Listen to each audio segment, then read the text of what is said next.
Pemirsa, perang terhadap praktek perjudian terus dilakukan petugas. Di Purwakarta, Jawa Barat, polisi menggerebek arena judi Sabung Ayam pada Senin sore. Sebanyak 13 orang ditangkap bersama barang bukti ayam aduan serta sejumlah motor. Berbekal informasi dari warga, petugas langsung mendatangi lokasi yang diduga dijadikan arena judi Sabung Ayam di Kecamatan Bojong, Kabupaten Purwakarta, Jawa Barat. Saat digerebek oleh petugas, sebagian warga langsung lari tunggang langgang menyelamatkan diri. Dalam penggerebekan itu, sebanyak 13 warga yang diduga terlibat judi Sabung Ayam ditangkap. Selain itu, petugas juga menyita 15 ayam aduan, kurungan ayam, serta sejumlah sepeda motor yang ditinggalkan. Hingga Senin sore, para pelaku masih menjalani pemeriksaan di Mapolres Purwakarta. Untuk informasi dari masyarakat dan juga keterangan dari orang-orang yang kita amankan, peristiwa tersebut sudah terjadi mulai dari awal tahun, Ibu. Dari bulan Januari sampai dengan sekarang. Polisi masih mendalami peran masing-masing warga guna menaikkan ke tahap penyidikan. Jika telah memenuhi unsur pidana, mereka akan dijerat dengan pasal KUHP tentang perjudian dengan ancaman 10 tahun penjara. Dari Purwakarta, Jawa Barat, Irwan Ainus melaporkan. Pemirsa, akibat roda mobil tersangkut bantalan rel, sebuah mobil SUV tertabrak KRL di perlintasan Kampung Muhara, Kabupaten Bogor, Jawa Barat. Beruntung meski mobil ringsek usai terseret sejauh 50 meter lebih, namun penumpang mobil berhasil selamat.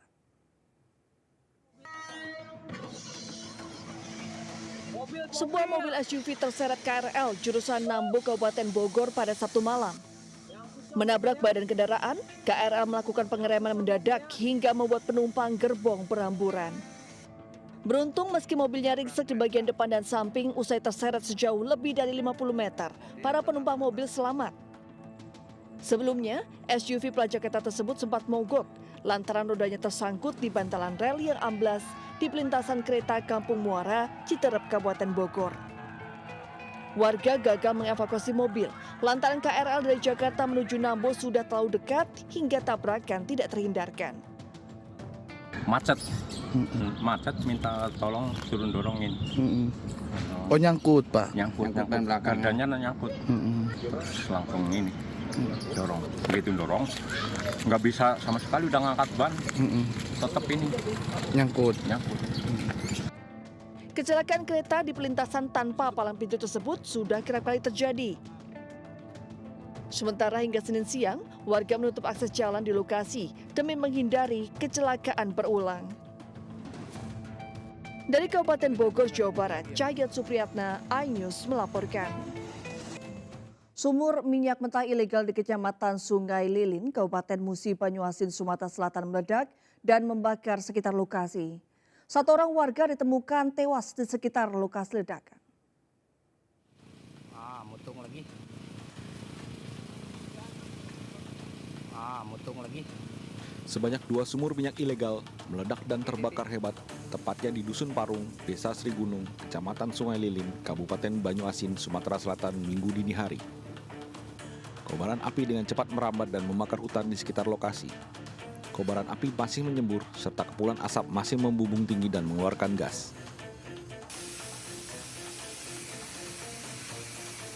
Diduga sumur ini kembali meledak lantaran adanya unsur kesengajaan dari oknum yang membuka valve penutup sumur dan merusak pipa aliran minyak.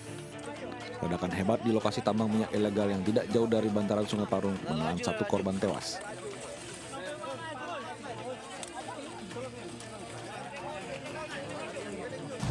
Dapat minyak menggunakan tongkang diduga merusak kembali pipa yang sudah dibuat dan valve yang dibuat untuk menghalangi semburan minyak, dan dilaporkan pada saat ini melaksanakan PKP.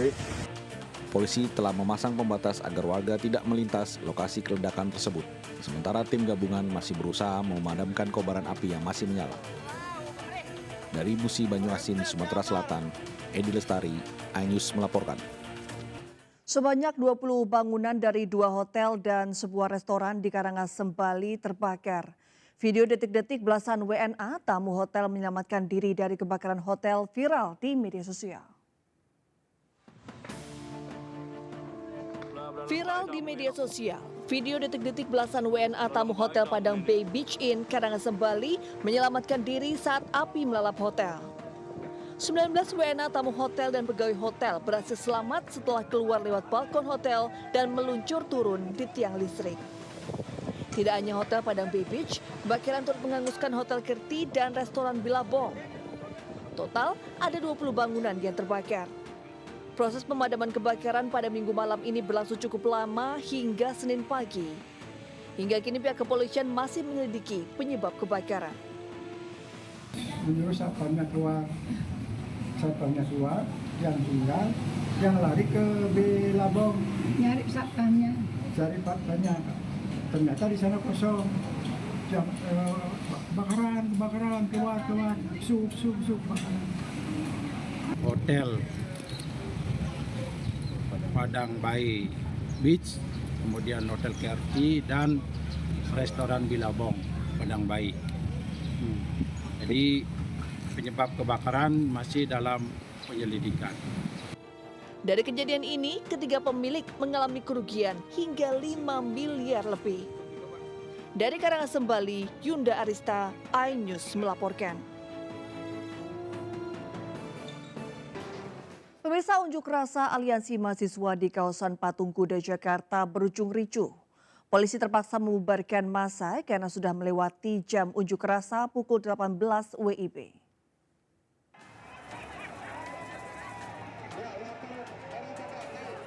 Massa yang tergabung dalam aliansi Badan Eksekutif Mahasiswa Seluruh Indonesia bentrok dengan aparat kepolisian di kawasan Patung Kuda, Jakarta.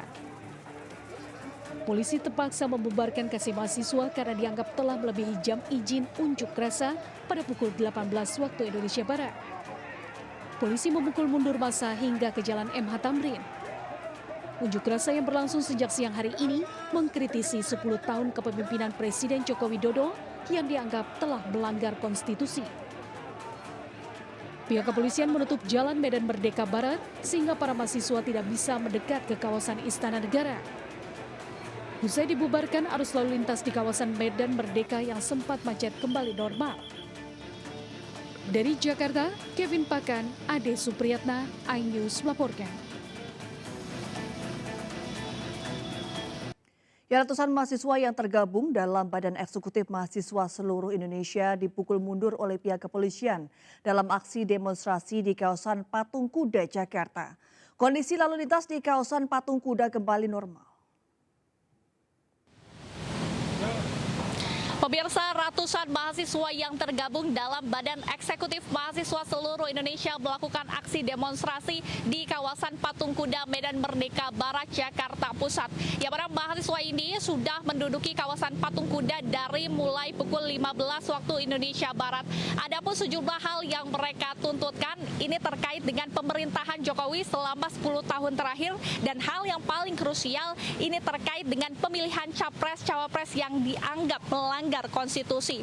Selain itu, tadi sempat ada aksi bakar ban dari para mahasiswa, dan para mahasiswa ini juga sempat ricuh dengan pihak dari kepolisian, terutama saat pihak dari kepolisian ingin membubarkan massa, yang mana pada pukul 18 waktu Indonesia Barat, pihak kepolisian memang sudah menegur 3 kali kepada ratusan mahasiswa ini untuk mundur dari aksi demonstrasinya, namun ada perlawanan sehingga dari pihak kepolisian ini mengeluarkan mobil water cannon dan memaksa para mahasiswa ini untuk mundur, dan setelahnya kurang lebih 10 menit akhirnya kondisi kondusif dan mahasiswa ini sudah dapat dipukul mundur. Dari Jakarta, Dilamia Aulia, Yudi Permana, iNews melaporkan.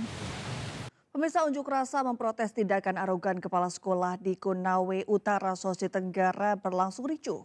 Aksi saling dorong pengunjuk rasa dan pegawai Dinas Pendidikan dan Kebudayaan Sulawesi Tenggara tidak dapat terhindarkan.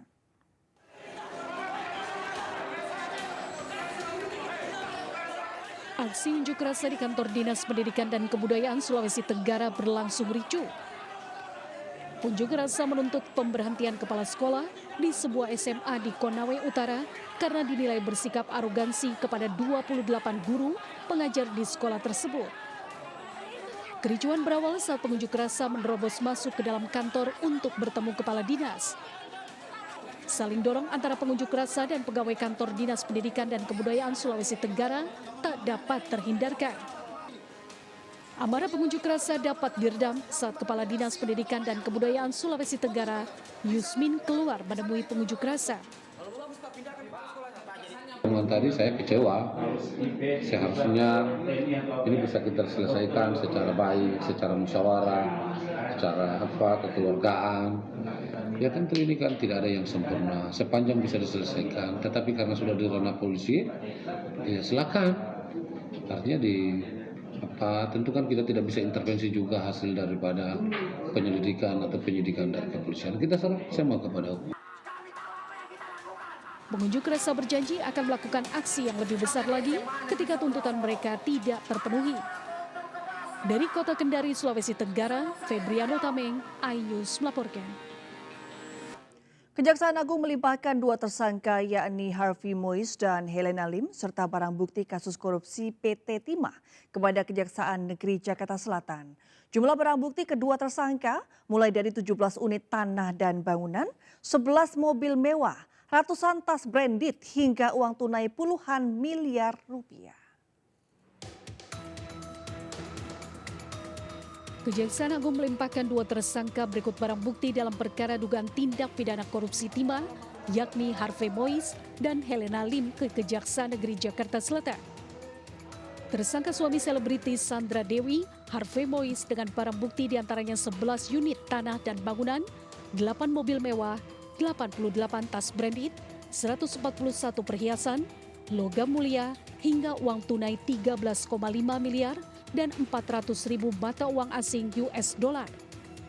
Sementara tersangka Helena Lim dengan barang bukti diantaranya 6 unit tanah dan bangunan, 3 mobil, 37 tas branded, 45 perhiasan, 2 jam tangan mewah, dan uang tunai sejumlah 11,4 miliar rupiah dan 400.000 mata uang US dollar.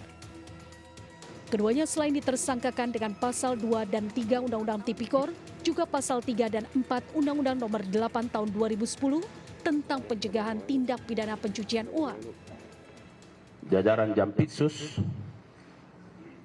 menyerahkan tersangka dan barang bukti atas 2 tersangka yang pada waktu lalu telah dinyatakan lengkap. Penyerahan tersangka dan barang bukti ini merupakan tanggung jawab dari penyidik dalam rangka memenuhi maksud pasal 139 KUHP. Tentu penuntut umum pada Kejaksaan Negeri Jakarta Selatan akan melakukan pemeriksaan terhadap kebenaran identitas dan formalitas tersangka dan barang bukti. Tentu ini dimaksudkan supaya dalam penanganan perkara ini tentu tidak ada error in persona. Adapun kasus ini menyeret 22 tersangka, salah satunya suami dari artis Sandra Dewi, Harvey Mois. Sementara kasus ini telah merugikan negara hingga 300 triliun rupiah. Dari Jakarta, Jen Cahyani, Damar Wijaksono, iNews melaporkan.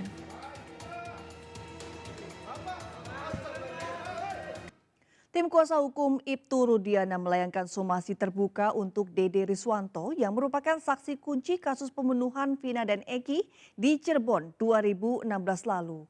Somasi tersebut dilayangkan usai Dede mencabut keterangannya dan menyebut diarahkan oleh Ibtu Rudiana untuk memberikan keterangan palsu.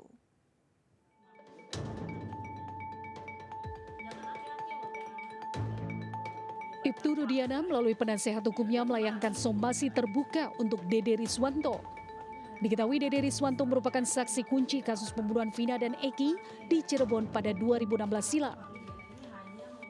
Kuasa hukum Ibtu Rudiana, Elsa Syarif, mengatakan somasi tersebut dilayangkan usai Dede mencabut keterangannya di Pengadilan Negeri Cirebon terkait kasus Vina.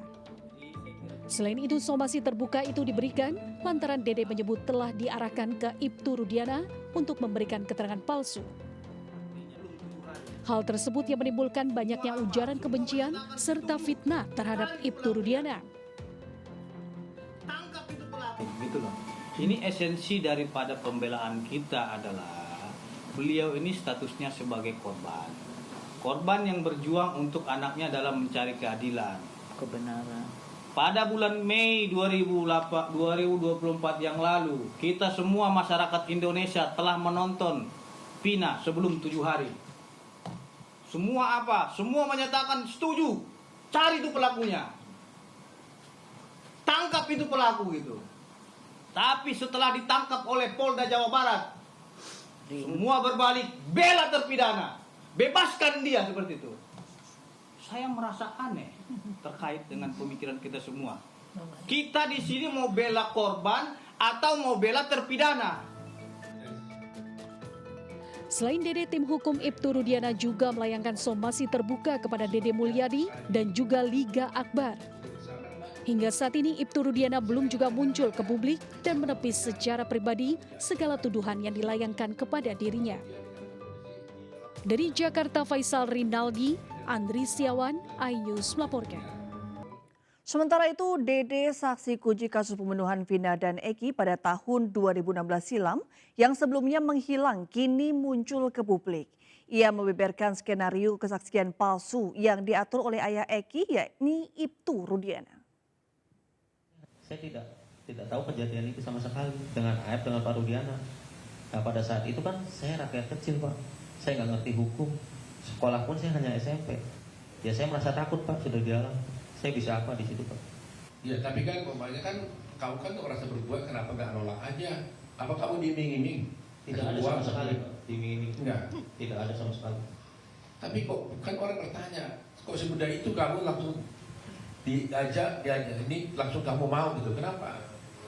Maunya pun kan karena tidak tahu bahwa mau ke situ kan diberi buat kesaksian anaknya Pak Rudiana, Pak.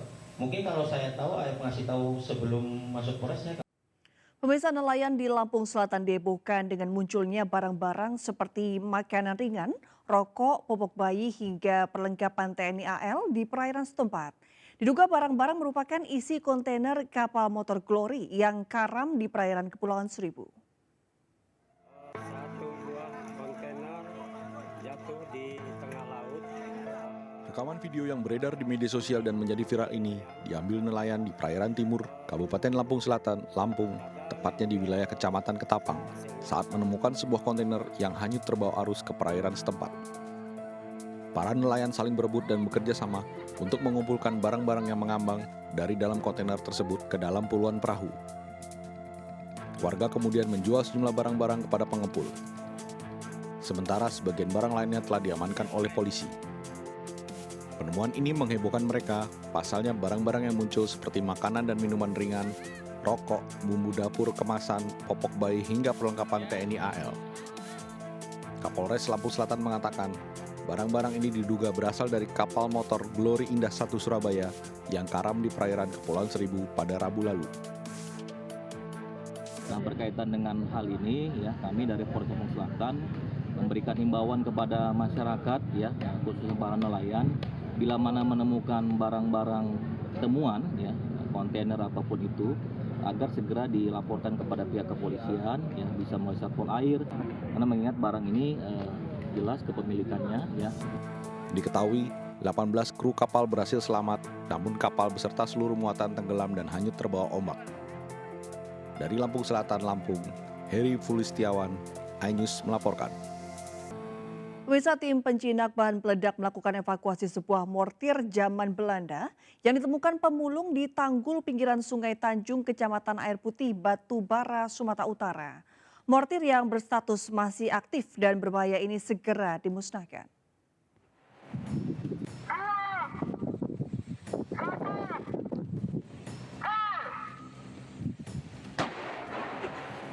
Inilah detik-detik evakuasi mortir atau bom udara yang ditangani oleh tim Jihandak Brimob Polda Sumatera Utara yang berlangsung dengan singkat di tanggul pinggiran Sungai Tanjung, Kecamatan Air Putih, Batubara, Sumatera Utara. Mortir yang ditemukan oleh seorang pemulung ditetapkan masih aktif dan berbahaya oleh tim Jihandak. Setelahnya langsung diamankan dan mortir dibawa ke lahan perkebunan sawit yang jauh dari permukiman warga untuk proses peledakan dan pemusnahan. Proses evakuasi mortir zaman Belanda ini melibatkan 6 petugas spesialis teknisi bom yang sudah terlatih dan menjadi tontonan warga dan pengguna jalan yang melintas. Proses peledakan dan pemusnahan bom ini dilakukan dengan cara memasukkan bom ke dalam lubang yang sudah dipersiapkan sedalam 1 meter, lalu diledakkan dengan alat khusus melalui kontrol jarak jauh.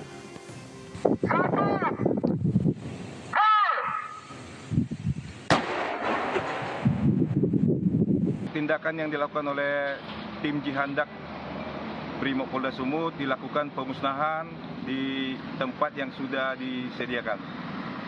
Artinya bom itu memang diketahui benar memang bom aktif begitu, Bang? Ya, dari ciri-ciri dari tim Jihandak menyatakan itu masih aktif. Sementara pemulung yang menemukan bom tersebut berharap agar pemerintah menimbang jasanya dan memperhatikan kehidupan yang serba kekurangan. Dari Batubara, Sumatera Utara, Fadli Pelka, iNews melaporkan. Pemirsa, turnamen kejuaraan biliar nasional seri ketiga Popsi Pool Circuit 2024 yang digelar di Bandar Lampung, memasuki babak 16 besar. Dari 16 pebiliar, 6 diantaranya berasal dari Lampung. Memasuki babak 16 besar, Popsi Pool Circuit seri 3 2024 di Bandar Lampung semakin sengit. Pada babak ini diterapkan sistem gugur dan menjadi babak yang menegangkan bagi para pebiliar. Peserta juga akan bersaing ketat untuk mencapai 9 game kemenangan. Ada beberapa pemain utama Lampung ya, diantaranya Mulyansa, Edi, ada Agung, ada Sensen juga masih mewakili Provinsi Lampung di babak 16 besar ini. Lawan saya ya cukup lumayan berat karena beliau juga peringkat 5 Indonesia. Jadi kita memang saat ini poinnya bersaing ketat. Saya bermain dengan maksimal aja. Digelar dari 17 hingga 20 Juli 2024 di Cabrio Premier. Pada babak 16 besar akan menyisakan 8 pebiliar untuk masuk babak berikutnya. Dari Bandar Lampung, Ruslan, iNews melaporkan. Pemirsa, saat berkunjung ke Jawa Timur, jangan lupa berkunjung ke kawasan wisata Kawah Ijen untuk menyaksikan fenomena Blue Fire atau api biru yang hanya ada di 2 lokasi di dunia. Selain melihat langsung keunikan api biru abadi, pengunjung bisa menikmati keindahan danau asam kuat terbesar di dunia.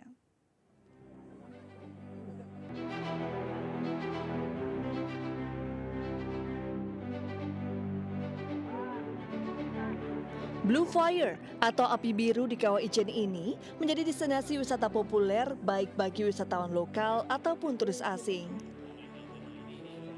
Wisatawan berbondong-bondong ingin melihat dan bersuah foto dengan latar belakang fenomena alam ini. Fenomena Blue Fire hanya ada 2 di dunia.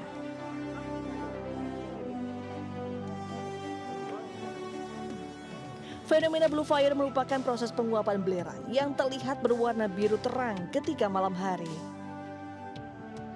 Untuk bisa melihat fenomena Blue Fire, wisatawan harus melakukan perjalanan trekking yang cukup menantang selama 1,5 jam. Namun rasa lelah akan terbayar ketika melihat pesona si api biru. Mantap, keren banget. Paling buat kami yang newbie ini butuh fasilitas umum lah tambahan buat tempat duduk, toilet, atau tempat-tempat orang jualan yang lebih banyak. Jadi UMKM ini bisa naik lagi. Untuk masyarakatnya oke, keren. Gunung Ijen mempunyai kawah dengan warna hijau toska yang bersifat asam dan memiliki kedalaman danau hingga 200 meter. Gunung Kawah Ijen berlokasi di dataran tinggi dengan ukuran besar seluas 134 km persegi. Wisatawan sebaiknya menyewa jasa tour guide dan menyiapkan pakaian hangat sebelum naik ke Kawah Ijen. Dari Bondowoso, Jawa Timur, Rizky Amirul Ahmad, iNews melaporkan.